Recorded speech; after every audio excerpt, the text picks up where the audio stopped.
years ago, I was broke and drug addict and everything else underneath the sun. 20 years from that, now I have to prove that I was worth something. 20 years to prove it. Well, I only got to see about 6 of those years. That is Christopher Tapp after he was released from prison in 2017. The Idaho Innocence Project confirmed to the 208 that Chris Tapp died this past weekend after an accident. He was just 47 years old, but he spent nearly half his life behind bars for a crime he did not commit. This story dates back to 1996, when the state convicted Tapp of raping and murdering an 18-year-old woman in Idaho Falls.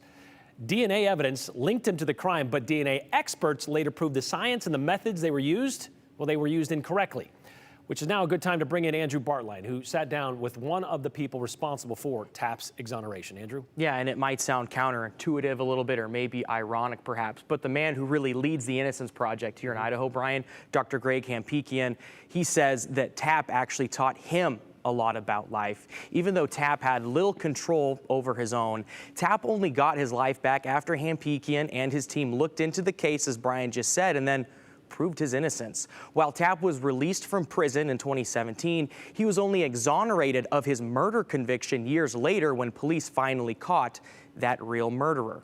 It's a story that received national attention, but Hampikian says the real story is about the personal attention. Tapp was his client, later became a work colleague. Above all, he was a friend. And I'm co-director of the Idaho Innocence Project that works with people like Chris Tapp to help them prove their innocence.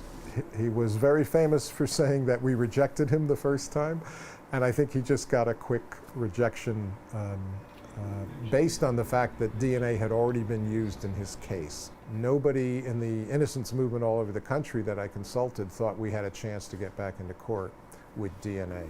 But all of that took a lot of years. We had to change laws. We passed 2 laws because of Chris. We passed a DNA testing statute, which we had to change for his case and others. And then we got compensation and a mechanism for innocence. So we had a long, hard-working relationship. And really, we didn't become friends until he got out. I love Chris. He called me his crazy uncle. You know, I think of him more as a son. And I got a call that he was in a coma. I think it was Wednesday or Tuesday last week. I spent a lot of time today getting angry, getting very upset, talking to other people around the country who know Chris, and just, I mean, it's terribly frustrating. He got compensated a few months ago, and in that short time, both Stacy, his wife, and him are dead. Thank goodness Sarah helped out, but she got out. His college years, his graduate education years, his professional years for 20 years, from the time he was a teen when he got arrested, was the school of hell, and it marked him. It didn't sit well with him. And as much as I have a very clear head about what I do and my work, it's been a hard morning. It's been a hard day. We spent this last weekend in Montana together, up in these cabins, and I'm going to remember him by some private conversations that we had sitting in his truck, and then by the water, and the things that he told me about what's really important to him. And I cherish that deep in my heart. And it's the things that are important to all of us, but he had a very poetic way of saying it, because he's this big tattooed guy, and he's telling me about how much he likes cuddles. And I almost lost it, but I actually was just so warmed by it, because here we are talking like, men, we're just having a men alone time, talking tough, talking whatever, and he's like, oh, just gotta tell you, Rick, I like cuddles. Yeah, that was him, man. He was a teddy bear. He's a great guy. Dr. Hampikian mentioned it briefly there. The city of Idaho Falls settled with Tapp for $1.7 million for his wrongful conviction.